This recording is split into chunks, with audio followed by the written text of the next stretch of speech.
wa asyhadu anna Muhammadan abduhu wa rasuluh. Allahumma sholli ala Muhammad wa ala ali Muhammad. Saudara-saudara yang dirahmati Allah, sungguh berbahagia malam ini Allah mengizinkan kita untuk bertemu dalam kajian yang sangat menggairahkan menurut saya, dan semoga teman-teman dianugerahkan ilmu yang manfaat. Teman-teman yang dimuliakan Allah, idenya sih sederhana. Jadi kemarin Pak Maksi punya ide bagaimana kalau kita ngaji lagi gitu ya. Terus Iya, iya. ya dari Pak Maksi awalnya sih, terus saya responnya sangat cepat. Oh, wah sangat Iya. setuju. Kemudian kita mencoba bertiga dulu, Pak Maksi, saya dan Agus. Nah, ternyata apa running well gitu ya. Terus Pak Maksi menyediakan diri untuk menyiapkan perangkatnya dan bersiap menjadi host. Nah, terus saya sudah menyusun materi dan materi saya kirim ke Pak Maksi dalam waktu Mm-mm. singkat sudah menjadi slide. Nah, Mm-mm. eh, ini gambarnya kok tolong Oh, dimatikan ini. yang Pak mana? Bakti, gambarnya belum terlihat. Oke. Ini Baik. ini apa namanya WhatsApp. Coba belum terlihat itunya materinya. Oh iya iya iya oke. Oh, saya buka dulu ya. Nih, Nah, ini. lihat. Ya, ya, udah. Ya, oke. Baik, materi ini saya menyajikan ke Pak Maksi, kemudian Pak Maksi membuat dalam bentuk slide ya. Jadi dalam Ya, waktu ya. singkat sudah jadi seperti ini. Jadi eh, kita akan membuka kajian ini. eh, Format kita sudah jelas dari dulu bahwa pengajian kita adalah pengajian spiritual. Ya. Dan tentunya kita sebagai pejalan atau sebagai salik harus meningkatkan diri di hadapan Allah, kualitas keimanan kita. Untuk sebagai pembukanya, yaitu di sini ada satu judul melampaui diri, yaitu cahaya kebenaran dalam perjalanan spiritual. Jadi teman-teman, kalau yang disebut sebagai ini gambarnya Maaf, hilang. maaf, maaf. Bilang Oke, lagi. Ya ya.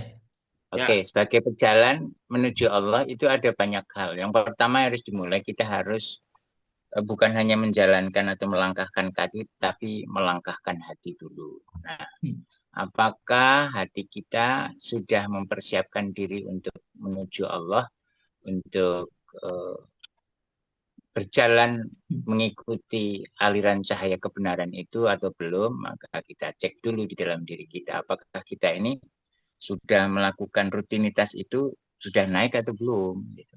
Nah, kalau sudah ya, ya alhamdulillah pembicaraan kita nanti akan bisa nyambung.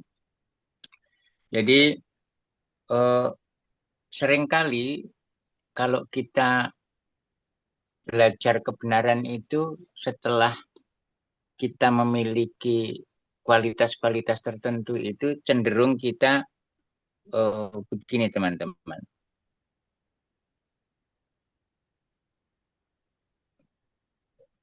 Kita cenderung memberikan penilaian terhadap orang lain. Kalau kita sudah mencapai tingkat tertentu itu, terus kita menghukumi orang lain itu kalau tidak sama dengan kita itu jadinya salah. Ya kan, sering kan, kita sering disalahkan orang kan, karena apa yang kita lakukan itu tidak sejalan dengan cara orang lain mendekatkan diri kepada Allah. Begitu juga kita sering melakukan hal itu atau kita menjadi pemarah ketika melihat orang tidak sejalan dengan cara kita mendekatkan diri kepada Allah. Nah, pada saat itu sebetulnya kita sedang mengukur kebenaran orang lain itu dengan pikiran kebenaran yang kita punyai. Nah, pada saat yang demikian itu sebetulnya kita sedang terlempar sangat jauh dari kebenaran itu sendiri. Eh, Menandakan sedang lupa pada kebenaran yang sesungguhnya. Jadi kalau kita terus gampang menilai orang lain dengan sesuatu yang tidak sama dengan kita punya, kita sebetulnya sedang lupa terhadap kebenaran itu sendiri. Nah, ini mohon mohon dipahami. Nah, ketika kita sudah lupa dengan kondisi seperti kita itu, maka coba di bagian slide keduanya, bahwa eh, kita terkena yang namanya satu masalah. Walaupun kita itu sudah selamat dari dosa-dosa, dua dosa besar. Dosa besarnya adalah kibir dan sum'ah. Jadi kalau kita mencoba menilai orang lain dengan kacamata kebenaran yang kita punya, kita terjebak pada perkara yang sangat besar. Walaupun misalnya suatu ketika kita tidak nampak kibir kita, kesombongan kita itu secara kata-kata terhadap orang lain, terus kita sudah berhasil untuk tidak menyebut-nyebut diri kita sebagai orang yang lebih baik dari orang lain, maka kita akan terjebak pada yang ketiga, yaitu ta'ajub. Kita berbangga-bangga diri sudah mencapai level tertentu gitu. Wah, zikirku sudah banyak, selawatku sudah banyak. Cuman nggak diomong sama orang lain. Kayaknya saya lebih banyak dari dia gitu. Nah ini kalau melanda diri kita masuk pada bagian ketiga yaitu ta'ajub. Itu sungguh sangat membahayakan diri kita.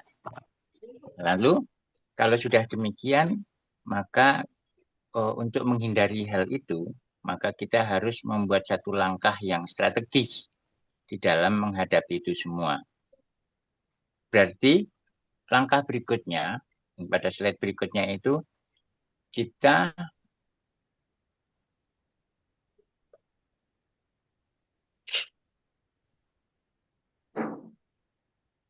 ya, maka kita harus membekali diri di dalam berjalan menuju Allah Subhanahu wa taala itu dengan bekal yang sangat ringan saja, teman-teman.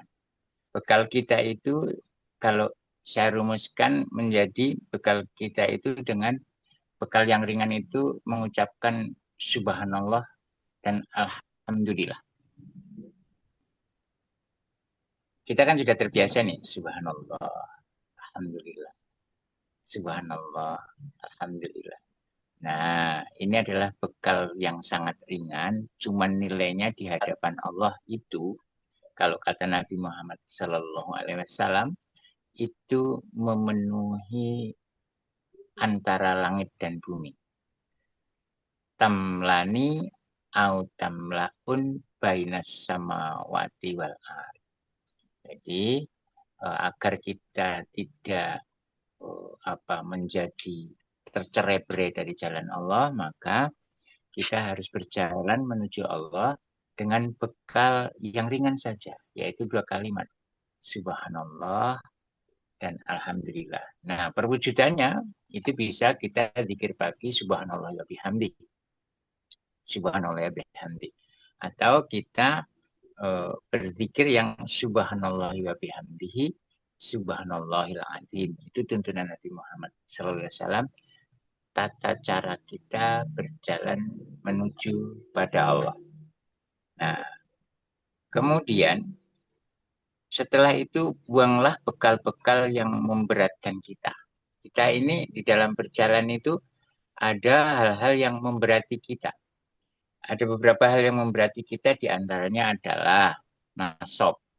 Nasab itu keturunan. Kan kita sering berbangga-bangga, aku ini keturunan lurah di atau keturunan lurah di daerah tertentu, sehingga kakek buyutku itu semuanya lurah.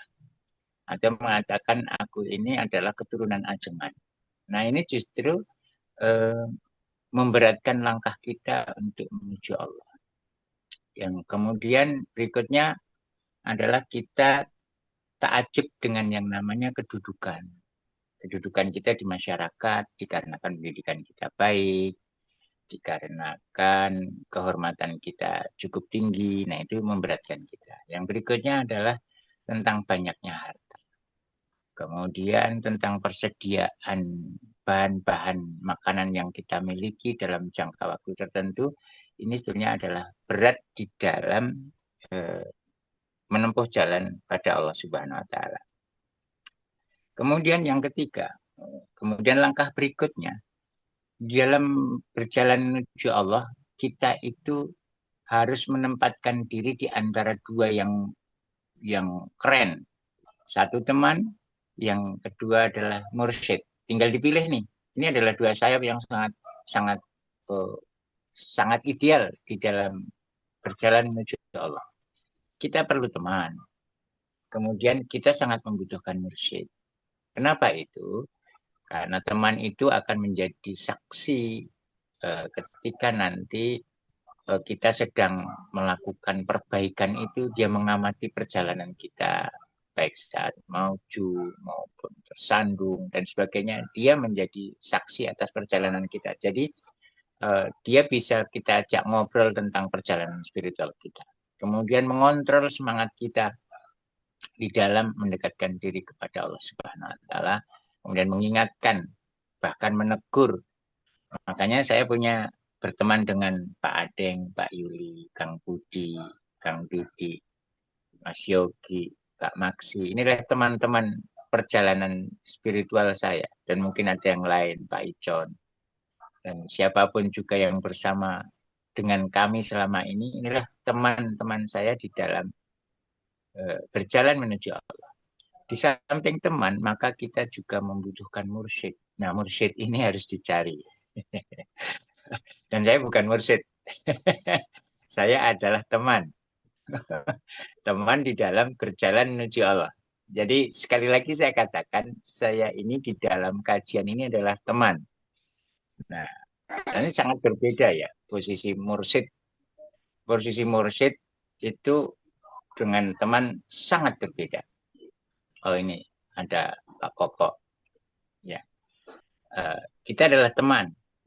Nah, saya belum menjadi mursyid karena belum ada yang mewisuda saya sebagai mursyid. Dan untuk menjadi mursyid sangat qualify. Nah, kemudian mursyid itu fungsinya adalah dia memandu perjalanan kita menuju Allah, ya. Jadi kalau kita berjalan sendirian, kita berada dalam kegelapan, tidak tahu kita berada di level mana dan seberapa cepat kita menuju Allah, itu sangat berkaitan dengan mursyid. Dan perlu kita ketahui, mursyid itu adanya dalam torekoh-torekoh tertentu. Tidak harus ya, tidak harus bermursyid. Dan agama Islam itu disebarkan di Indonesia itu melalui jalur torekoh. Ada Satoriyah, ada Qadariyah, Naqsabandiyah. Dan itu sangat torekoh yang muktabar di Indonesia. Mungkin kalau kita telusur di Ponorogo itu torekohnya Satoriyah, sehingga dia manhaj yang dipakai adalah manhaj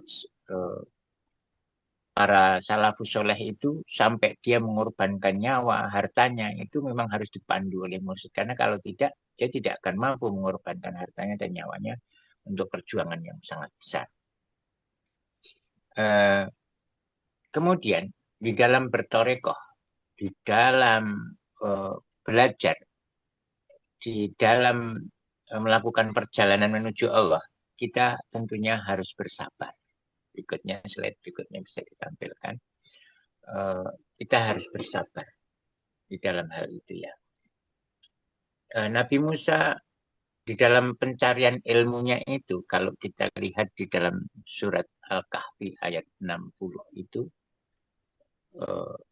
Allah Subhanahu wa taala berfirman, wa qala Musa li fatahu la abrahu hatta ablugha majma'al bahraini aw amdiya hukuba. Nah, di sini Nabi Musa itu melakukan perjalanan bersama temannya. Nah, ini yang saya katakan, kenapa kita harus punya teman? Ya, kita harus punya teman untuk mendampingi kita di dalam perjalanan itu. Nah, teman Nabi Musa ini itu disebut namanya Yusya bin Nun. Nah, itu nanti bisa dilihat tafsirnya. Dia menemani Nabi Musa alaihissalam.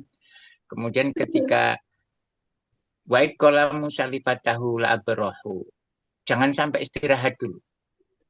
Jadi Nabi Musa selama mencari mursyidnya itu, dia tidak pernah beristirahat. Hatta yablugha majma'al bahraini, sampai ketemu dengan dua pertemuan air yang sangat besar atau sungai atau laut. au amdiya hukuba, atau kalau perlu sampai 1 tahun. Tafsir Ibnu Katsir mengatakan di situ ada dikatakan walaupun sampai 70 tahun atau 80 tahun aku tidak akan pernah berhenti sampai bertemu dengan orang yang dimaksud oleh Allah Subhanahu wa taala. Nah, ini yang sangat menarik, teman-teman. Ketika perjalanan Nabi Musa itu sudah dimulai, wa qala Musa li fatahu la barahu hatta abalugha majma'al bahraini aw amdiya hukuba. Falamma balagha majma'a bainihima nasiya hutahuma fattakhadha sabilahu fil bahri saroba. Falamma jawaza qala li fatahu atina goda analaqat lakina min safarina hadana soba. Qala ara'aitaka id awaina ila sakhrati fa inin nasitul huda wa ma ansani ila syaitani an azkura. Fattakhadha sabilahu fil bahri ajaba. Qala dalika ma kunna nabghi fartada ala asarihima qasasa.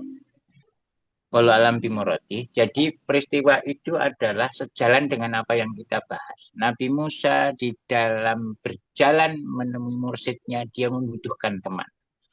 Lantas, biqadarilah. Bekal yang dibawa berupa bahan makanan itu akhirnya salah satunya menghilang, yaitu ikan yang dibawanya. Jadi kalau saya katakan tadi, kalau bekal menuju Allah itu, bekalnya adalah kata-kata subhanallah walhamdulillah, pujian kepada Allah. Lantas bekal-bekal yang sifatnya keduniawian harus dilepaskan, karena dia memberati. Nasab, kemudian kedudukan, harta, bahan pangan. Begitu juga dengan Nabi Musa alaihissalam, beserta Yusha bin Nun, bekalnya yang diandalkan untuk makan, pergi. Biqadarilah. Jadi Nabi Musa bekal hampir tidak makan sama sekali ketika menuju kepada mursyidnya itu, untuk menemui mursyidnya. Teman-teman yang dirahmati Allah, begitu juga dengan kita. Maka kita membutuhkan teman untuk mengontrol diri kita di dalam menjalani perjalanan menuju Allah. Kemudian kita sebisa mungkin kurangi beban-beban yang sifatnya harga diri, material, sebutan-sebutan yang memberati kita lepaskan. Dan kita kosongkan diri kita untuk menuju Allah Subhanahu wa ta'ala. Itu harus kita lakukan. Teman-teman yang dirahmati Allah. Kemudian, bekal berikutnya adalah sabar. Ternyata kita harus sabar. Sabar menunggu takwilnya. Maka ketika Nabi Musa sudah bertemu dengan mursyidnya,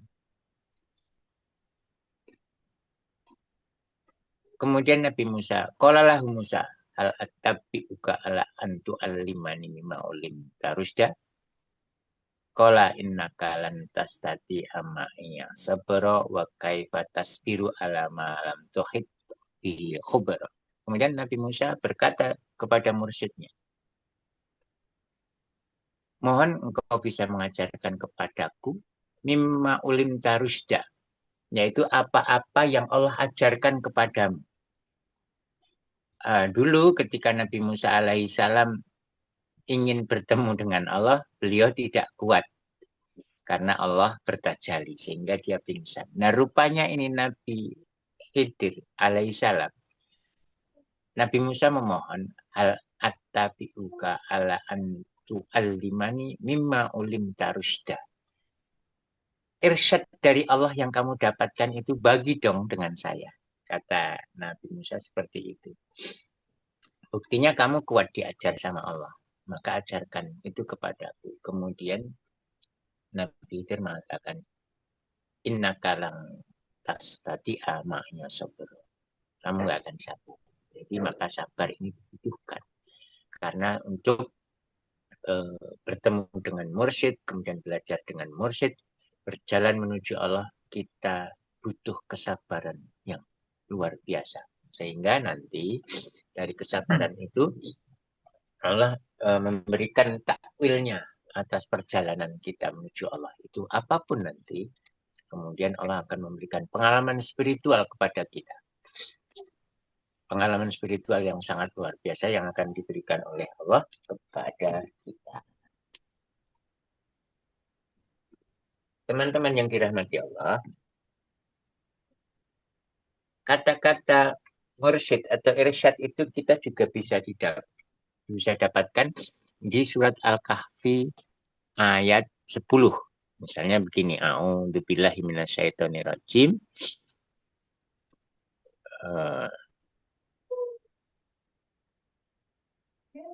Awal fityatu ilal kahfi faqalu rabbana atina min ladunka rahmatan wa hayyi lana min amrina rasyada. Nah, ini ada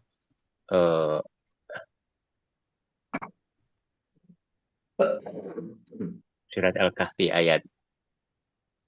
Akan saya balik dulu kamera. awal fityatu ilal kahfi faqalu rabbana atina min ladunka Nggak mau berbalik ya. rahmatan. Surat Al-Kahfi ayat 10 itu berbunyi demikian. Ada kata-kata rasyada. Sebagaimana yang Nabi Musa tadi mintakan kepada Nabi Khidir alaihissalam. Awal fityatu ilal kahfi faqalu rabbana atina min ladunka rahmatan wa hayyi lana min amrina rasyada. Yaitu ketika para pemuda itu Ashabul Kahfi itu berdoa rabbana atina min ladunka rahmah. Ya Allah, berikanlah kepada kami dari sisimu rahmah wa hayyi lana min amrina rasyada. Maka ketika irsyad itu ditaruh di dalam diri Ashabul Kahfi, apa yang terjadi teman-teman? Nggak kuat dia, tertidur. Berat. Irsyad itu kalau langsung berat.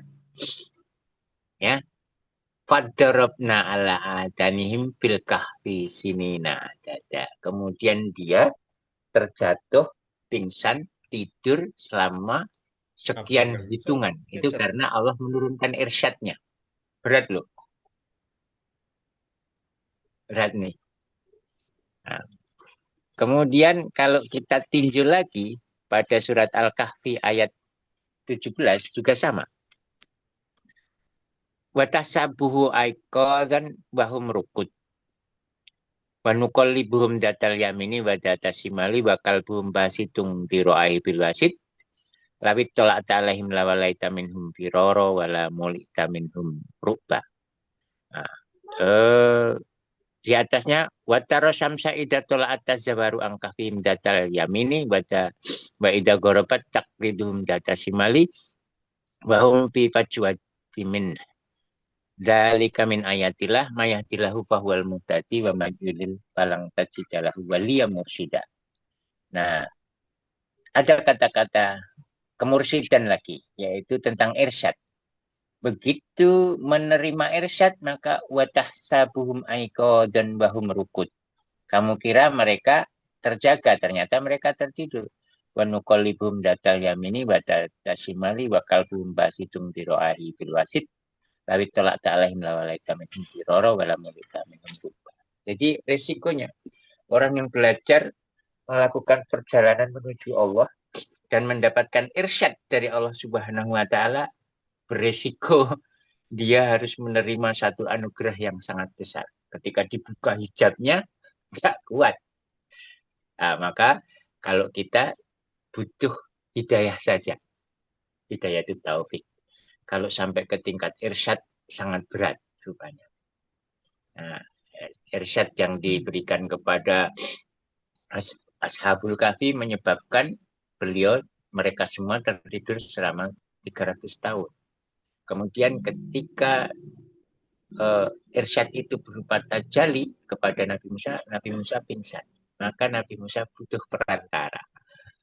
Agar dia tidak pingsan, maka perantaranya adalah, mursyidnya adalah Khidir. Itu yang diperintahkan oleh Allah Subhanahu wa taala. Berarti Khidir kuat menerima irsyad dari Allah Subhanahu wa taala.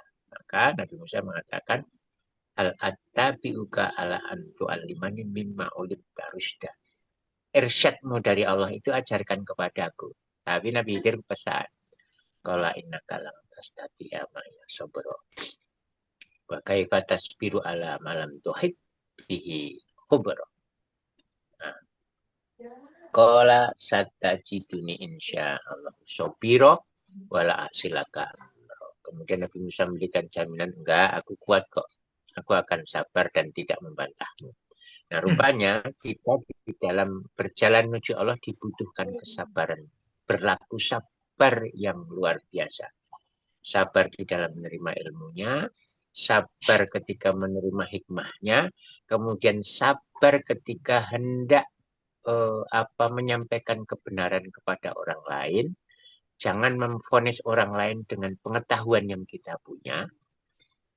Namun naiklah kepada Allah Subhanahu wa taala sehingga kebenaran itu dipandang dari sisi Allah, bukan dipandang dari sisi pengetahuan kita. Nah, teman-teman yang dirahmati Allah, rupanya itu yang sangat mendesak untuk kami sampaikan. Kemudian setelah seseorang itu mendapatkan irsyad, yang saya katakan KW berikutnya lah, karena diajarkan oleh mursyid, kita mendapatkan satu pengalaman spiritual tertentu, maka kita harus punya menyelesaikan tanggung jawab. Beban-beban yang diberikan oleh Allah kepada kita itu kita harus sampaikan. Karena pengalaman spiritual kita harus berubah menjadi amalan. Itu yang disebut tanggung jawab. Maka hidup itu sebetulnya adalah menyelesaikan sejumlah tanggung jawab tertentu yang dibebankan kepada kita. Sehingga seperti di dalam surat Tabarok, Tabarokkalladzi biyadihil mulku wa huwa ala kulli syai'in qadir alladzi khalaqal mauta wal hayata liyabluwakum ayyukum ahsanu amala. Kita diberi beban oleh Allah untuk melaksanakan tugas-tugas hidup agar kita menjadi orang yang lebih baik. Allah ingin tahu seberapa baik kita di hadapan Allah Subhanahu wa taala. Nah, itu ternyata setelah kita bersabar, kemudian kita ternyata mendapatkan pengalaman spiritual di dalam berjalan menuju Allah, lalu kita jangan asyik dengan zikir kita sendiri, tapi kita harus segera melaksanakan tanggung jawab kita di dalam mengabdikan diri kepada masyarakat. Nah, di sini ada banyak hal yang bisa dipelajari di sini. Mengaplikasikan ilmu untuk kemaslahatan umat, bukan hanya untuk diri sendiri. Keren banget nih bagian ini. Kemudian melaksanakan setiap tugas dan peran dengan integritas dan keikhlasan. Nah, ini bahasa-bahasa normatif yang sudah sering kita lakukan dan teman-teman sudah lakukan, memang seperti ini. Nah, maka teman-teman, dari hadis Arba'in Nawawi bagian pertama itu innamal a'malu binniyat.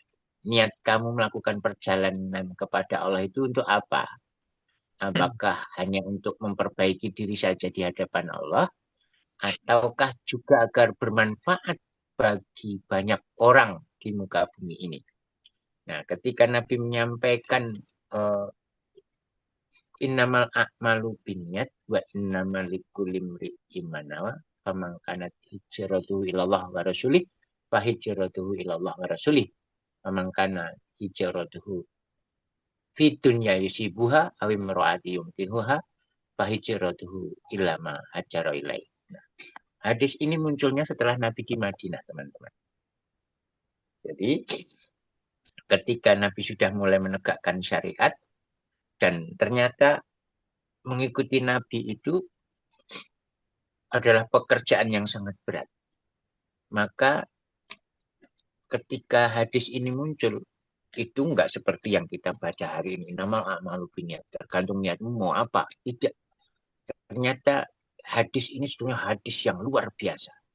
Sehingga dalam kitab Arba'in Nawawi itu, orang yang mempelajari hadis Arba'in Nawawi, walaupun kitabnya tipis, itu sebenarnya kitab makrifat sebenarnya. Enggak kacang-kacangan. Gitu. Tapi seringkali dibahas dengan pembahasan yang sangat ringan. Niatmu apa? Enggak sekedar itu ternyata. Itu adalah niat yang benar-benar itu mempertaruhkan martabat kita di hadapan Allah Subhanahu wa taala, bahkan sampai menyerahkan seluruh harta benda nyawa kita serahkan kepada Allah Subhanahu wa Ta'ala. Karena Nabi menyinggung waktu itu hijrah. Dan hijrah itu adalah suatu peristiwa yang sangat besar pada saat itu. Dia harus meninggalkan banyak hal untuk menuju pada Allah. Dan berkhidmat kepada Rasul dan perjuangan Nabi Muhammad SAW. Hari ini memang sudah tidak ada hijrah. Nah, tapi kita harus memiliki niat yang besar ketika kita akan berubah dari status kita hari ini sebagai abid menjadi salik, maka banyak hal yang harus kita perbaiki. Teman-teman, mungkin pengantar saya sedikit saja ini bisa dibuka dengan forum diskusi. Silakan.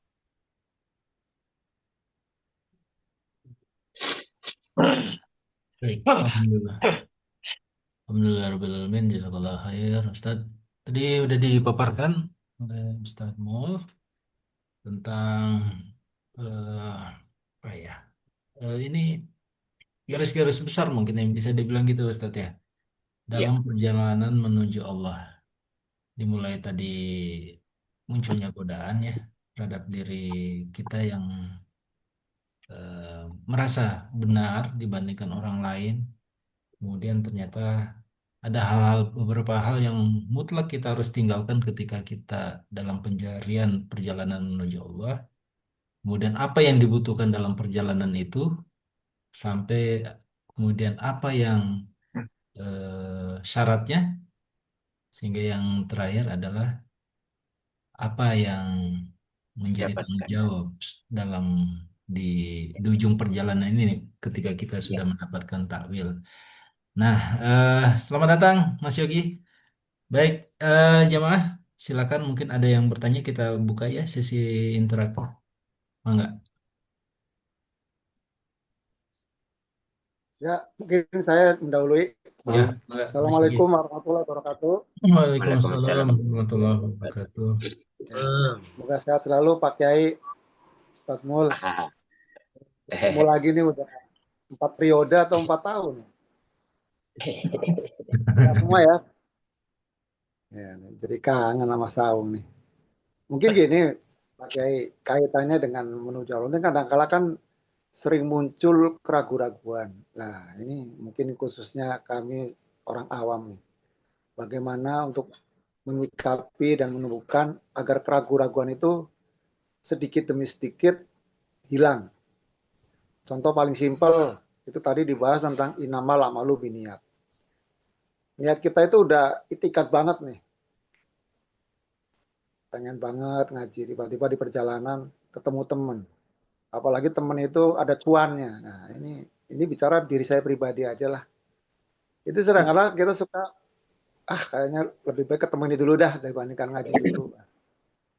Ini mungkin sering terjadi di antara kita lah. Nah, itu menepis keraguan-raguan itu yang kadang-kala apa yang harus kita lakukan itu Pak Ustadz. Assalamualaikum warahmatullahi wabarakatuh. Waalaikumsalam. Waalaikumsalam warahmatullahi wabarakatuh. Salam warahmatullahi. Langsung dijawab atau kita kumpulkan dulu pertanyaan berikutnya? Coba yang lain dulu. Ini asik nih. Aku catat juga ya. Ya, oke. Abi, Bang Budi, Menghilangkan keraguan. Bang Budi. Pendengar yang baik. Haji Icon mungkin ada pertanyaan? Agus ya udah bergabung ya. Pak Purwoko, oke. Selamat datang semuanya. Buat teman-teman yang ketinggalan, nggak apa-apa. Ini ada rekamannya nanti bisa nanti di-upload ya di channel YouTube. Nanti jadi kapan saja bisa diikuti terus. Oke, saya jawab menghilangkan keraguan. Keraguan ini bisa sangat sederhana. Itu sederhana. Tapi yang lebih berat lagi keraguan-raguan gini loh. Emang sudah benar cara saya beragama ini. Ini lebih ngeri lagi nih. Emang sudah benar ya. Emang terus saya sampai ke tingkat ini sholat saya, puasa saya Ini secara hitungan sih sudah benar itu rukun syaratnya nih. Tapi ketika seseorang memasuki tangga berikutnya, ternyata kita masuki ruang yang lebih luas lagi. Dan kita itu hilang. Tadinya dalam ruang sempit syariat kita itu, katakan syariat kita itu 5x5 lah. Kita sudah menguasai nih ruang 5x5 itu. Kanan, kiri, atas, bawah, wah, sudah khatam lah. Tapi begitu kita masuk, kita sudah lama di ruang itu. Lalu kita memasuki ruang berikutnya. Yang ukurannya, ternyata begitu kita masuk, 25 pangkat 25. Hitungannya berapa itu? Kalau tadi 5x5, 25. Ternyata begitu naik lagi, ruangannya sebegitu besar. Kita hilang. Lantas kita tidak menemukan lagi diri kita. Aku ini siapa dalam amalanku? Itu timbul keraguan-keraguan. Keraguan-keraguan itu bukan hanya terus berangkat ngaji terus tiba-tiba ada teman apalagi cuannya belok. Bukan hanya itu saja ternyata. Ternyata yang menjadi pertanyaan, ini sholat saya menghadap kiblat, bahkan saya sudah sampai ke Masjidil Haram, ini jangan-jangan hanya sama dengan yang ada di buku, belum sama dengan yang disampaikan oleh Nabi. Nah, ini menjadi pertanyaan besar. Di dalam buku sih sudah benar. Buku memerintahkan begini, di hadis memerintahkan begini, itu di hadis. Tapi benarkah ini yang saya lakukan ini kayak yang dimaui oleh Nabi apa enggak ini? Nah, itu cukup cukup menyita perhatian nih teman-teman kalau sudah seperti itu. Nah, langkah berikutnya apa kan berikut begitu. Untuk menepis keraguan-raguan itu, maka kita harus mengunjungi perangkat-perangkat keimanan. Perangkat-perangkat keimanan kita itu diantaranya apa teman-teman? Yaitu Al-Quran. Serius nih. Serius. Seberapa sering kita berinteraksi dengan Quran atau seberapa sering kita berinteraksi dengan manusia atau seberapa sering kita berinteraksi dengan pekerjaan-pekerjaan itu akan menjadikan seberapa yakin kita dengan apa yang kita lakukan.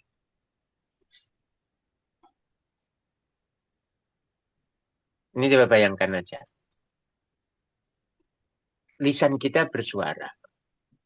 Kemudian isinya adalah kalimat-kalimat tentang negosiasi terhadap kepentingan bisnis. Lolos dengan membaca bismillah dan bersolawat. Ya kan, lolos nih. Dalam mengurusi bisnis, bersolawat, sama membaca bismillah, ternyata lolos. Lalu, ketika itu telah berlangsung terus-menerus, usia kita semakin bertambah. Kita merasa ada satu yang kosong di dalam perjalanan spiritual kita. Kenapa? Karena lisan yang keluar dari mulut kita dan kita produksi ini adalah berisi tentang kapasitas-kapasitas kita sendiri. Kemampuan-kemampuan kita sendiri. Belum berisi tentang kalimat tertinggi.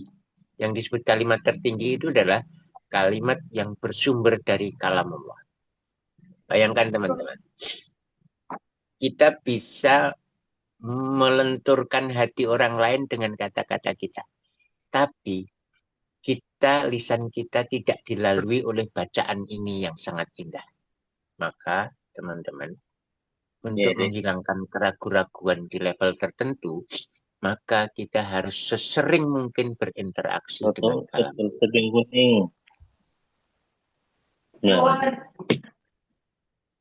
Coba diukur seberapa sering sih sebetulnya kita berinteraksi dengan kalam Allah itu.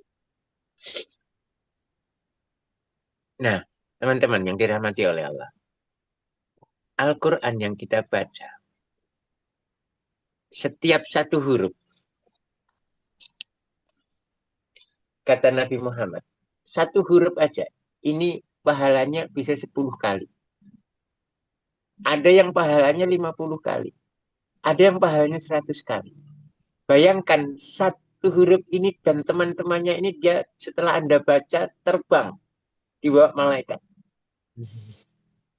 Berubah menjadi 10 kali lipat, bukan hanya tulisannya, keberkahannya. Sebagaimana yang Allah kehendaki. Ada yang berubah menjadi 50 kali lipat. Dan ini berapa lembar coba? Anda bisa bayangkan. Naik membumbung ke langit, memenuhi langit dan bumi. Dibawa oleh malaikat yang dia dikatakan dalam surat An-Nazi'at itu begini. Wan-nazi'ati gharqa, wan-nasitati nashta, was-sabihati sabah, was-sabiqati sabaqa, fal-mudabbirati amra. Jadi malaikat itu saling mendahului, menangkap ketaatan Anda itu dibawa menuju Allah Subhanahu wa taala. Bayangkan kalau isinya ini. Dari halaman pertama Anda baca sampai halaman terakhir. Berapa juta huruf yang dilipatkan oleh Allah Subhanahu wa taala untuk menjadi kekuatan di dalam dirimu. Mendesak seluruh keraguan-keraguan yang muncul di dalam dirimu. Anda bisa bayangkan. Kalau itu Anda lakukan, katakan 3 bulan sekali khatam. Luar biasa. Atau 1 bulan kali khatam. Masya Allah. Atau 1 bulan 2 kali khatam. Apakah Anda tidak memiliki keistimewaan di hadapan Allah Subhanahu wa taala? Apakah akan masih ada keraguan-raguan di dalam diri Anda? Ada enggak satu ruang yang dia kosong dari nama Allah dan kalamnya? Keraguan-raguan itu muncul dikarenakan di dalam dada kita itu ada banyak ruang kosong yang tidak terisi oleh cahaya kebenaran. Terisi oleh apa? Terisi oleh eksistensi yang ego tadi yang kita bahas di awal itu, yaitu penuh dengan nasab, penuh dengan ilmu dan kedudukan, penuh dengan harta, sehingga mengukur orang lain itu dengan itu. Nanti kalau Anda, hati Anda, lisan Anda dipenuhi dengan itu, dan Anda persembahkan kepada Allah, Anda tidak lagi mengukur orang lain dengan kapasitas pengetahuan Anda, tetapi Anda menyerahkan itu kepada Allah Subhanahu wa taala. Sehingga keraguan-raguanmu itu diambil oleh Allah, digantikan dengan keyakinan yang bersandar di dalam dadamu. Anda bisa bayangkan itu. Itu satu tentang Al-Quran. Nah, bagaimana kalau Anda belum puas dengan itu? Lalu Anda menambahi dengan yang namanya saum. Lebih mengerikan lagi. Anda tahu sasaran dan tujuan secara jelas, Anda buang identitas dirimu, kemudian yang Anda bawa bekalnya itu adalah kalimat-kalimat tertinggi yang diucapkan sepanjang hari dan sepanjang malam, dan Anda tambahi dengan mengurangi tidur dan makan. Apakah Anda masih ada keraguan-raguan di dalam dadamu? Saya rasa tidak. Kemarin saya nanya sama Gus, kamu punya beban hidup yang kamu rasakan? Nggak ada beban saya, mah. Saya mah bebannya bagaimana menghadapi kematian. Cakep. Ya, itu harus dibagi itu. Maka keraguan-raguan kita harus ditepis dengan cara menambah bobot lisan ucapan kita dengan kalimat-kalimat tertinggi. Dan itu nggak usah disampaikan ke siapa-siapa. Karena kita harus selamat dari yang namanya ta'ajub tadi.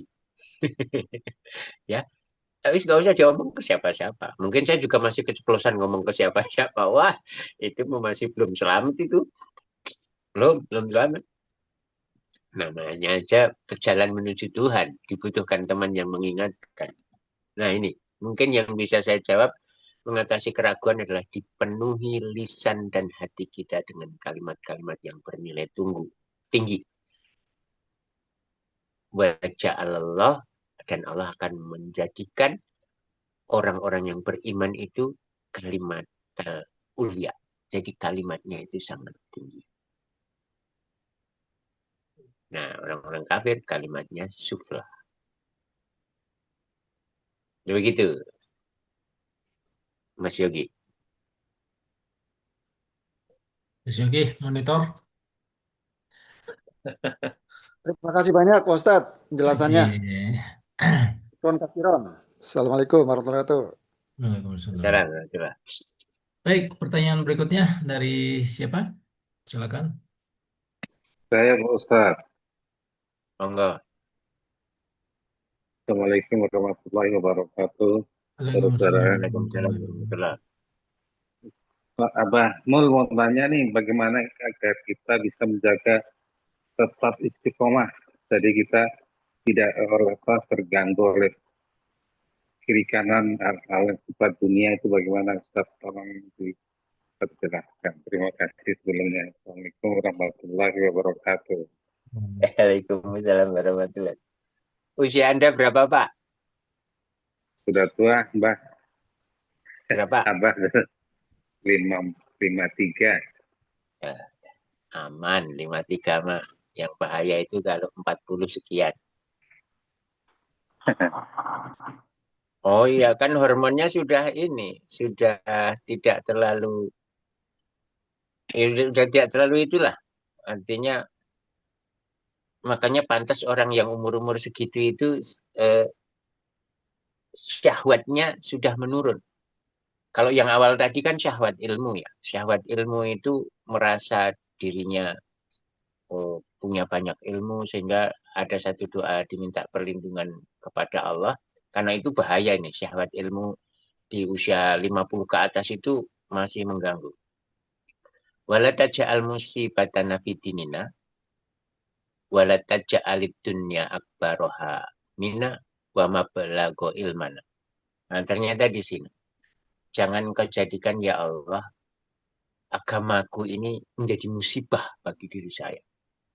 Orang beragama kok malah jadi musibah. Itu karena apa? Karena merasa sudah paling pantas di hadapan Allah dibandingkan orang lain. Nah, ini bahaya. Dan ini menggoda orang-orang berilmu ini, Pak. Rokok. Nah, berikutnya wala alid dunia akbarohamina. Dan jangan jadikan dunia itu menjadi pusat puncak pencapaian kami juga ilmu yang kami miliki. Nah, ada doa yang diajarkan oleh Nabi, tapi itu biasanya seiring dengan usia, Pak. Kalau usia di atas 50, keinginan untuk terlalu maruk terhadap dunia itu sudah tidak terlalu banyak. Karena bagaimana caranya? Ya bergaul sama Pak Icon, sama Pak Utori, sama Pak Adeng. Ya kan? Ada teman-teman yang sudah istiqomah di dalam mendekatkan diri kepada Allah. Ya, ciri-cirinya gampang. Kalau ditanya, tadi 2:30 di mana? Di atas sajadah. Nah, itu kan ciri-cirinya begitu. 2:30 sudah istiqomah di atas sajadah. Itu yang harus selalu dilakukan terus. Sepanjang hari kalau bisa. Setiap hari kalau bisa. Setiap 2:30 bangun. Wudhu, melakukan sholat lail. Mendekatkan diri kepada Allah. Riuh dengan kehadiran para malaikat. Nah kan pertanyaannya caranya bagaimana? Caranya adalah menikmati hubungan dengan Allah. Hubungan dengan Allah diantaranya yang paling keren. Roksul amr. Al-Islamu roksul amr. Islam itu adalah atap dari segala urusan. Wa amuduhu sholah. Dan tiang penyangganya adalah sholat. Ini Nabi yang bicara ini. Kemudian wadirwatu sanamihi jihad. Mahkota masjid itu. Itu kalau atapnya Islam, tiang-tiang penyangganya sholat, mahkotanya itu ada jihad. Nah, karena jihad kita di sini tidak terbuka peluangnya, Pak, maka dua hal. Rasul Amri Islam. Jadi segala urusan itu kepalanya adalah Islam. Maka ukurlah setiap segala perbuatan baik kita itu masuk dalam Islam enggak? Kalau enggak harus dijauhi. Itu secara syariat ya. Kalau kita ngomong Islam, ini boleh enggak dalam Islam? Ini diridhoi enggak? Ini hukumnya apa dalam? Nah, maka disebut Rasul Amr Islam. Wa amuduhu, tiang-tiang penyangganya sholat. Nah, ini yang saya katakan. Bukan hanya sholat maktubah. Tetapi harus sudah masuk kepada sholat nafilah. Nah, sholat nafilah itulah yang disebut nantinya sebagai sholat daim. Sholat daim itu adalah meneruskan dari sholat maktubah kepada sholat nafilah. Jadi berkekalan, tersambung terus dari sholat, ada sholat berikutnya, ada sholat berikutnya, ada sholat berikutnya. Jadi pembicaraan kita itu adalah diwarnai oleh sholat. Kan pertanyaannya bagaimana caranya supaya bisa istiqomah agar tidak terpeleset terhadap kesesatan, sehingga perjalanan kita menuju Allah itu benar terarah menuju cahayanya, yaitu dengan cara memelihara hubungan kita dengan Allah melalui cara apa? Wa amaduhu as-sholah. Nah, kalau dalam hadis yang lain yang banyak saya sebut itu adalah contohnya at-toharu satrul iman. Toharoh itu adalah bagian daripada iman. Kemudian alhamdulillah tamlaul mizan. Subhanallah walhamdulillah tamlani au tamlaun bainas samawati wal ard. As-sholatu nur. Kemudian sholat itu adalah nur. As-sodaqatu burhan. Nah, ini adalah menjalankan beberapa hal ini untuk tetap menjadi istiqomah di dalam menjalani menuju kepada Allah Subhanahu wa Ta'ala. Dan nanti Bapak akan bisa merasakan, sholat yang berkekalan itu seperti apa rasanya.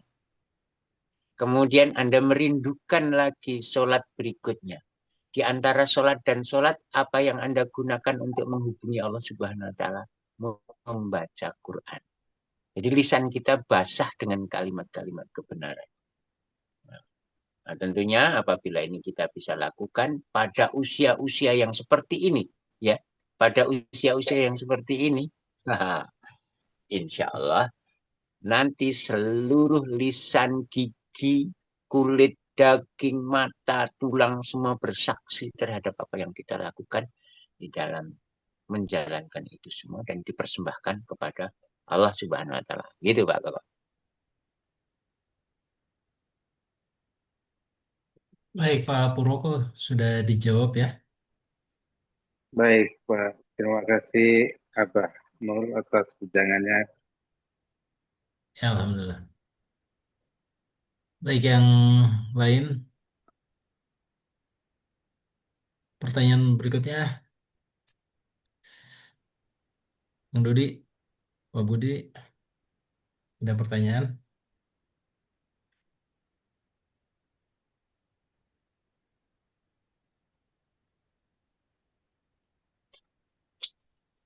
Ada saya boleh Kang Budi, komen ya, Ustaz ya? Oke, Di baik. mana-mana? Siapa yang mau Kang bertanya? Budi, itu Kang Dudi itu kan Oke, Kang sudah Dodi, mangga. Kang Kang Dudi, Dodi. Kang. Ini di unmute Oh, dan. bagus. Oh iya, oke. Baik. Ya, silakan, Pak Masih. Oke, jadi gini, Ustaz. Jadi eh, terjawab sebenarnya gini dalam perjalanan hidup saya ya. Yang dulu kan waktu di Saung ini, Ustaz kan bicara tentang Toriko, bahas tentang mursyid itu saya sama sekali nggak klik gitu. Ini apa sih? Saya pikir. Nah, setelah di Bandung ini, ternyata di sini saya ketemu dengan orang-orang yang dalam perjalanan mencari mursyid gitu. mencari mursyid. Nah, ini anehnya ini macam-macam nih orang nih. Ada yang itu carinya apa? Justru nyarinya bukan perjalanan menuju Allah awalnya. Nyarinya biasa ya urusan rezeki atau kalau enggak nyari tentang Puas. kesaktian ada juga kayak gitu. Nah, Allah alam nih Ustaz. Cuma saya ketemu dengan seorang mursyid dengan Toriko Qadiriyah Naksabandia Syarifiyah gitu. Beliau di Subang gitu. Ada terjawab dari kajian-kajian apa yang pernah kita kaji di Saung Beda ini jadi nyambung penjelasannya walaupun ada juga hal-hal yang baru saya dapatkan juga. Nah, nah sebagai bocorannya Mas Yogi pernah ke sana lah, pernah ke sana sekali jadi tahu gitu. Nah, jadi oh misalnya gini, yang tadi Ustadz sebutin itu dengan mm, tentang keraguan-keraguan itu misalnya disekapi dengan mengisi dengan bobot kalimat-kalimat ya. Jadi saya lihat mursid-mursid bahkan yang bukan di yang satu ini saja di tempat lain pun mursid itu mengajarkan namanya biasanya ada namanya zikir talqin gitu atau zikir jahar, zikir yang bahkan saya pelajari bahwa ternyata salik level-level perjalanan berguru ke orang mursyid itu para muridnya itu ada level-levelnya juga. Yang biasanya diajarkan pertama misalnya dengan zikir jahar. Ya, nanti ada zikir rasa, ada zikir nafas, ada zikir ruh, sampai tajali, sampai diajarin seperti itu. Ujung-ujungnya gini, Ustaz. Jadi yang namanya takwil itu, kalau kamu dipilih sama Allah menjadi takwil, mendapatkan takwil, ya udah berarti kamu ada tanggung jawab nanti untuk membimbing manusia pada akhirnya. Seperti misalnya Syekh Abdul Qadir Jailani itu menjalani uzlah dulu selama berapa tahun di padang pasir, kemudian eh, Imam Al-Ghazali pun sama melakukan itu, melakukan khalwat dulu istilahnya, kemudian untuk mendapatkan itu. Nah, ini sebenarnya sharing aja pengalaman yang sejauh ini saya jalani gitu Ustadz ya. Walaupun ya di titik ini pun juga ada godaannya juga sih gitu. Ya, Ya gitu Ustadz. jadi yang saya tulis dan saya kirim ke Pak Maksi itu sejalan dengan apa yang kamu Nyambung, lakukan, toh? nyambung. Jadi dulu Bukan hanya di nyambung, memang kajian itu kan. Al-Hikam yang saya ingat banget kita nggak bisa nyampe dalam perjalanan menuju kebenaran Allah ketika kita masih bawa simbol-simbol diri Ya, kita kan. Nah itu satu, itu harus dilepas dulu. ya. Jadi ya, Kemudian harus sabar. ya, Sabarnya itu begini, eh, yang pembimbingnya disebut mursyid, tulapnya disebut murid. Anda itu murid. ya, Tidak semua murid mencapai level. tertentu. Nah, Ya, itu nanti nanti ketahuan. Ketahuannya apa? Dia diberi tanggung jawab enggak? ya, Ya toh? ya, ya. Nah, kalau nggak diberi tanggung jawab, ya dia sendirian itu selamanya ya. Selamanya dia menjadi pengamal torekoh itu, tapi sendiri. Hmm, Sampai nanti seseorang itu dipercaya oleh Allah. Nah, kalau Nabi sudah tidak ada, yang ada kan warasatul ambia. iya, Warasatul ambia itu kan harus otorit. hmm. Yang Harus bermandat. mengotorisasi harus ada, Ya, harus harus bermandat ya. ada. Iya dong. Hmm, Enggak terus tiba-tiba ngadeg sendiri jadi enggak bisa, harus diotorisasi dulu. iya, Legal enggak itu? Karena nanti harus akan dimintai pertanggungjawaban. Nah, agama yang dipelajari itu kan ada yang namanya wilayah normatif ya. Wilayah normatif itu sudah sangat keren loh. Orang menjalankan agama di wilayah normatif itu sudah bagus. Nggak harus ketemu mursyid pun sudah. Karena tanggung jawabnya hanya segitu. normatif maksudnya syariat gitu ya, Iya, Ustaz ya. iya syariat. Syariat Ah, itu keren loh, Bang. ya, ya. Nggak harus menjadi Enggak, enggak harus menjadi seperti orang-orang, karena resikonya ketika dia mencapai level tertentu, kemudian usul ya, dia tergoda untuk menyampaikan yang sifatnya sir, resikonya berat. Berapa banyak orang-orang yang dipenggal oleh khalifah Hmm. gara-gara menyampaikan sesuatu yang sifatnya rahasia. Itu harus dikonsumsi sendiri sebetulnya. Itu godaannya kan di sana kan, pertanyaannya tergoda untuk apa itu? Nah, ketika seseorang tergoda menjadi tujuannya bukan Allah, tujuannya adalah dirinya sendiri. Ini godaan para alim, godaan para mursyid itu kalau gagal adalah eh, yang dituju bukan Allah, tapi yang dituju adalah semua orang menyeru kepada dirinya. Hmm. Gampang nanti indikatornya, semua setoran dana ke dia. Hmm. Hmm. Indikatornya gitu loh. Terus dia minta secara otomatis dihormati sekian banyak, dimuliakan melebihi apa yang ada. Itu talbis iblis, hati-hati. Hati-hati aja. Nah, kalau seseorang sampai di level itu dan mampu melepaskan itu, dan dia benar-benar menjadi pembimbing menuju Allah Subhanahu wa Ta'ala tanpa ingin digitukan, walaupun tidak bisa menolak ya. Semua orang datang berduyun-duyun kepadanya, minta nasihat, memberikan. Nah, itu semua nanti sudah tidak ada harganya karena dia melihat cahaya kebenaran. Itu semua tidak berarti. Mengambil juga nggak mau, menggunakan juga nggak mau. Orang yang kegiatannya puasa, bagaimana mau ngambil makanan banyak? Orang dia bepergian kemana-mana juga nggak membutuhkan mobil. Dia sudah hatinya sudah sampai kemana-mana, bahkan dia tidak ingin kemana-mana. Ngapain perlu kendaraan bagus-bagus? Hmm. Ngapain dia butuh rumah bagus? Yang dibutuhkan adalah rumah Allah. Nah, kalau kita sudah sampai ke sana, orang yang sampai sudah usul tidak membutuhkan apa-apa kecuali Allah Subhanahu wa Ta'ala. Nah, itu godaannya mursyid ya. Godaannya mursyid gitu loh. Jadi kalau ada mursyid kendaraannya banyak, duitnya banyak, Hmm. kemudian muridnya banyak. Nabi Khidir muridnya siapa? Ya cuma Nabi Musa. Hmm. Kalau dia disebut sebagai mursyidnya Nabi Musa, Nabi tidak pernah menjelaskan muridnya Nabi Khidir siapa aja. Yang populer kan ya satu-satunya. Bisa jadi Nabi Khidir itu ditugasi untuk ngajar Musa saja.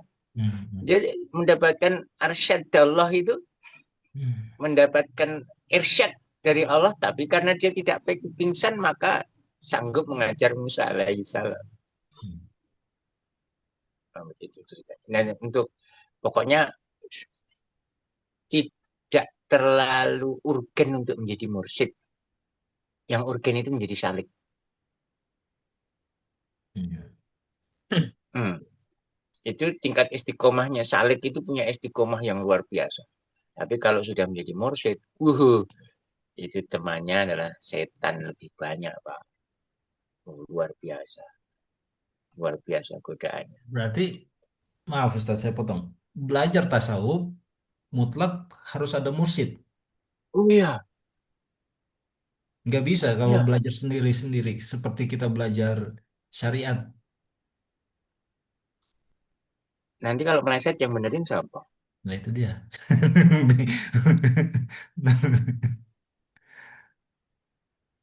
Yang meleset yang benerin siapa? Aku belajarnya sudah dulu umur umur 28. Sama Kimam Baul itu. Iya, nih Al Quran. Oh ya. Iya, aku umur segitu belajarnya. Hmm. Dan nggak jadi mursyid juga, nggak penting jadi mursyid saya. Yang penting jadi salik saja. Ya soalnya pertanyaan ini saya pernah tanyakan juga ke beliau nih Ustadz ya. Hmm. Ya beliau jelasin ya nggak nyampe belajar tasawuf tanpa bimbingan mursyid. Hmm. Nanti kamu nggak tahu wadah hatimu itu sanggup apa tidak gitu. Oh, Ketika yang kamu pelajari iya, itu terlalu berat ya kamu bisa hilang akal gitu. Makanya perlu iya, mursyid. nah, iya, nah. Hmm. Yang aman maka di level syariat. Nah, Mulai bersyariat itu aman goleman, Pak. Aman goleman. Mas, sekarang pertanyaannya Ustaz mursyidnya di mana nih?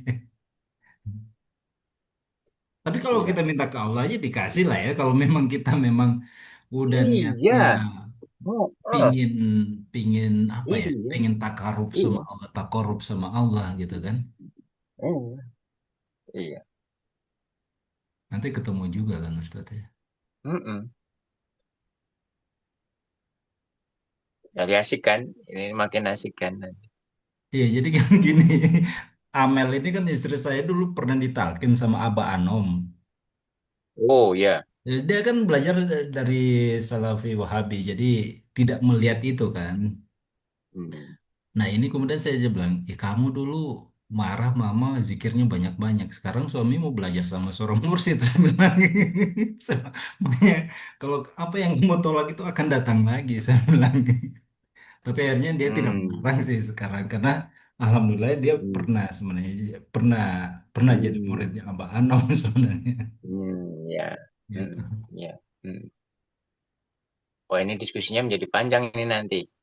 Ah, iya. Diskusinya menjadi panjang. Nah ini kan Karena bukan ya Ustadz ya garis besarnya dulu ya. iya, iya, iya.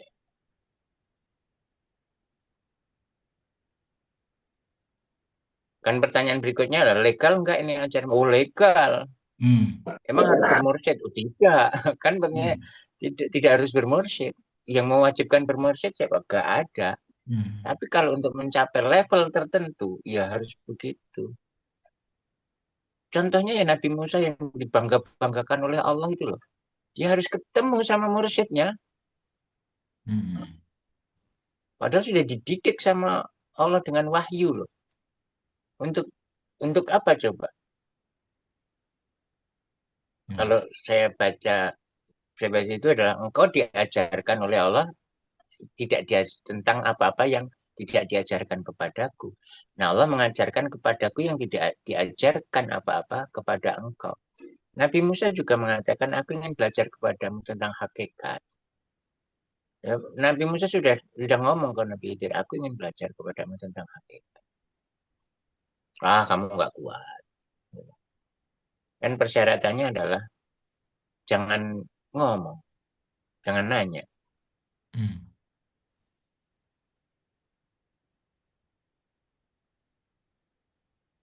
Baik, mungkin Abi Cukup ada dulu. pertanyaan? Cukup Bang. Syaratnya jangan Sharing, sharing, kritis. sharing. Pokoknya jangan kritis kalau menghadap ke Mursyid. Cicing we, Eh, samikna. jadi kayak ini ya, Sunan Kalijogo ketika diajar sama Sunan Bonang ya, diam aja. Hmm, hmm, hmm. Iya, Iya. begitu. Teman-teman yang lain.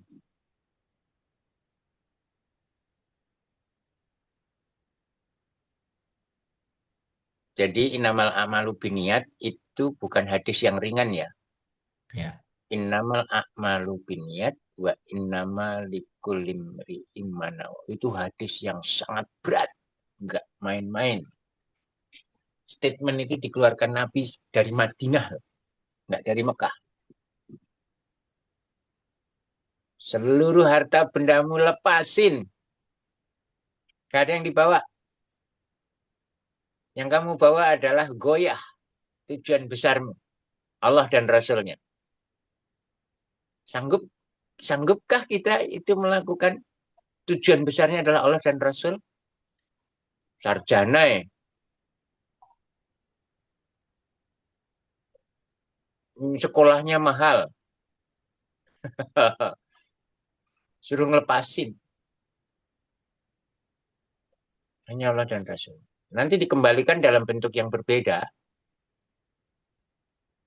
Identitas sebagai seorang sarjana lepasin. Karena di hadapan Allah nggak ada gunanya. Identitas sebagai keturunan orang hebat lepasin. Identitas prestasi-prestasi apa yang kamu capai di dunia lepasin.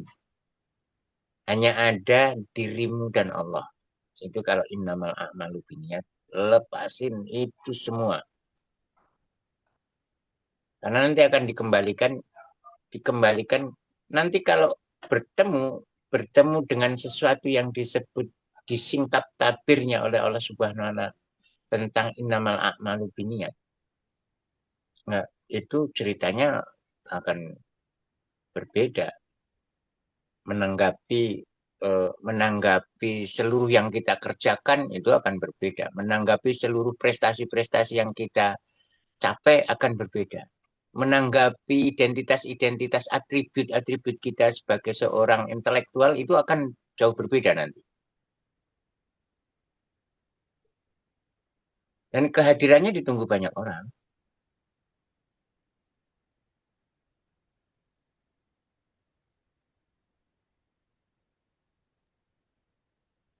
Ya, kehadiran siapa Bagaimana nih? enggak?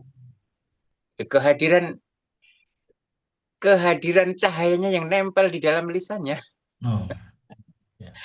bukan kehadiran eh, Jasad. ini, tapi cahaya kebenaran yang nempel di lisannya itu dapat dirasakan oleh orang lain. Iya.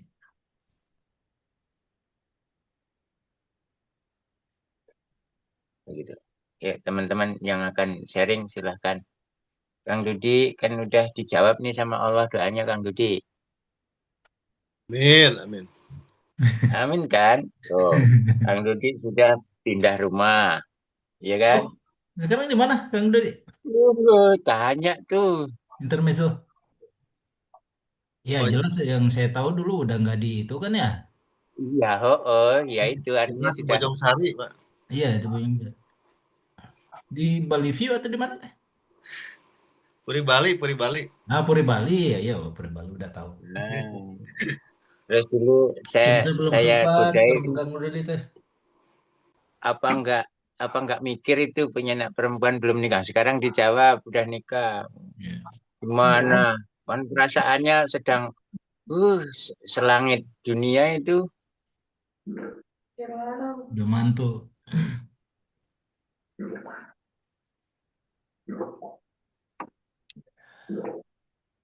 Baik, udah 10:30, teman-teman.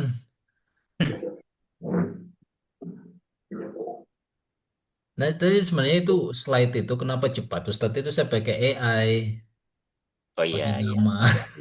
Saya Iya, masukin iya, aja iya. tuh pointer-pointer dari Ustadz itu keluar semua dari situ gitu. Iya, Terus saya kirim aja iya, langsung. iya. Bagus tapi. Iya, Iya. Pak Adeng mau sampaikan pesan apa Pak Adeng? Cukup Pak Ustadz, cukup jelas. Nah, ya ya, mungkin cukup jelas. Ya. Mudah-mudahan dia terus berkelanjutan ya.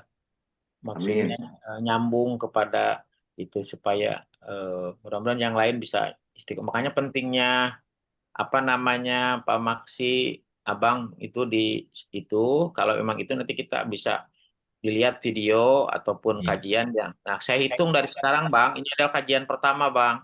ya, Gitu. siap. Nanti kalau ada muncul pertanyaan-pertanyaan itu ya Iya, kan? iya, Nah, itu dulu tonton dulu yang itu. Nah, hari ini kita belajar salih, belajar mursyid, belajar dari perjalanan Nabi Musa seperti itu. Ya hmm, memang harus di apa namanya cukup inilah ya harus diendapkan dulu. hmm, Saya seperti ya tadi syariat, hakikat, nah gitu. hmm, Pertanyaan-pertanyaan abang juga tadi itu ya. Abang apalagi abang mungkin mengalami, menjalani, nah itu harus clear bener bang. iya, iya, Nah hmm, sekarang ya gitu. Menarik. Maksud saya ini ya wawasan gitu ya. iya, Tapi bagi saya menarik itu yang apa? Yang aman goleman itu Pak Ustadz sebetulnya Pak, untuk saya gitu ya. iya, Nah ini mungkin nanti mungkin ada apa akan terjawab di pertemuan berikutnya ya antara ini saya kenapa nggak memilih yang aman goleman tarik bang gitu bang gitu kalau apa kan milih yang itu ya. Nah ini tapi karena udah jam 10:30 Pak Ustadz gitu ya mungkin baik. nanti itu. Saya tertarik kepada yang aman goleman itu ya kata Ustadz. Gitu. Sepertinya kita diberikan pilihan gitu, Ya, ya kan, Bang ya? ya, ya, ya. Itu ya, nanti mungkin pembahasan yang berikutnya Baik, ya. kalau Abang ya. sudah tidak ada pertanyaan lagi. Jadi kita cukupkan dulu Apa Maksi? pengumuman. Bentar Maksi. Oh, enggak. Ini nanti supaya perhatian juga chat-chatnya ini ada chat nih dari Pak Purwoko. Kalau udah dijawab nih pertanyaan ini. Oh ya, ada chat. Oke, Iya. dari Papua. Nah, Ya, gimana? Abang harus Pertanyaannya, kontrol, Bang.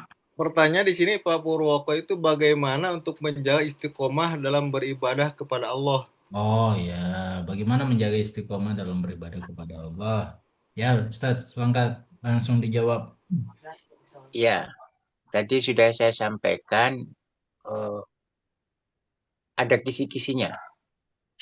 Kisi-kisinya satu lakukan syariat, yaitu tadi saya katakan Rasul Amr Islam. Jadi ukurlah segala sesuatu apa perbuatan kita itu dengan normatif-normatif di dalam Islam. Masuk enggak nih? Nah, kan gitu kan? Nah, yang kedua, dikuatkan lagi dengan wa amduhu sholah. Tiang penjaganya itu adalah sholat. Nah, kalau itu salah satu tiangnya lepas, wah enggak asik nih. Nah, sholat itu sendiri harus diteruskan. Sholatnya bukan hanya sholat maktubah, tetapi harus diteruskan dengan namanya sholat nafilah. Nah, setelah sholat nafilah antara sholat maktubah, kemudian diteruskan dengan sholat nafilah, maka akan menjadi yang disebut sholat yang berkekalan, dawam, atau sholat daim. Nah, sholat daim pembahasannya nanti beda lagi. Nah, itu sehingga hari-hari kita itu diwarnai oleh sholat. Bukan sholat diwarnai oleh hari-hari kita. Gitu kan? Hari-hari kita diwarnai oleh sholat. Karena sholat adalah penjaga atau tiang-tiangnya Rasul Amr tadi. Atap dari segala urusannya itu adalah Islam. Wa amuduhu sholat.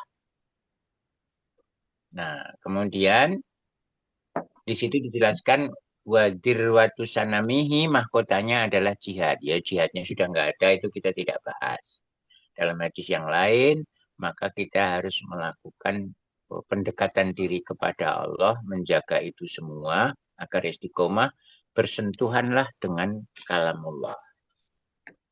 Ya, bersentuhanlah dengan kalamullah. Semakin banyak sentuhannya dengan kalamullah. Setelah itu ditambah lagi dengan namanya saum. Nah, kalau udah itu jangan diceritain. Nah, setelah istiqomah itu nggak usah diceritain ke siapa-siapa. Cukup menjadi kekuatan harga kita di hadapan Allah Subhanahu wa Ta'ala. Begitu, Pak Koko. Baik, Bapak ya, di monitor. Baik, sebagai pengunjung kami review dulu ya sedikit Ustaz ya.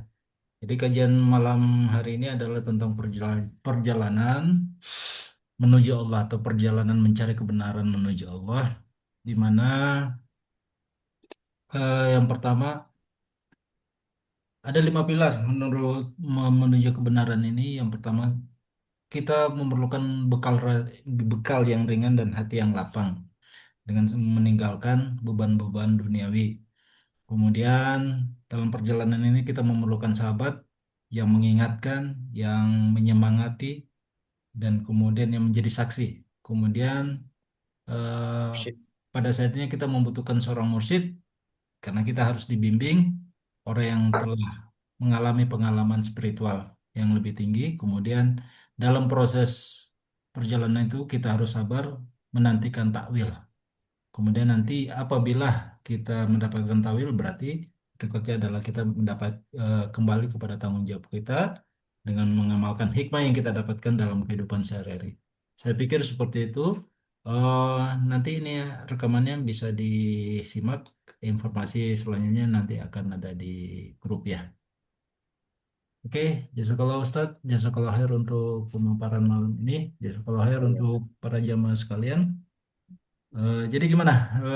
Minggu depan di malam yang Ya, sama, malam Kamis? lanjut. Kita sampai ketemu di gelombang yang sama minggu depan. Ya, nanti Abang Ya, diinformasikan di itu ya linknya ya, siap. Bang, di grup. Ya, Ya, jadi kita baik, baik, coba masuk grup semua. Jadi linknya ini. Jadi baik, pagi sudah ada linknya, Bang. baik, baik, baik. Jadi Ya, silakan. ya. Akhirul kalam. Subhanakallahumma rabbana wa bihamdika. Subhanakallahumma wa bihamdika asyhadu an la Asyhadu an la ilaha ilaha illa anta astaghfiruka wa atubu ilaik. Terima kasih Ustaz Mul. Wassalamualaikum Makasih. warahmatullahi illa anta. wabarakatuh. Terima kasih Pak. Waalaikumsalam Waalaikumsalam warahmatullahi warahmatullahi wabarakatuh. wabarakatuh.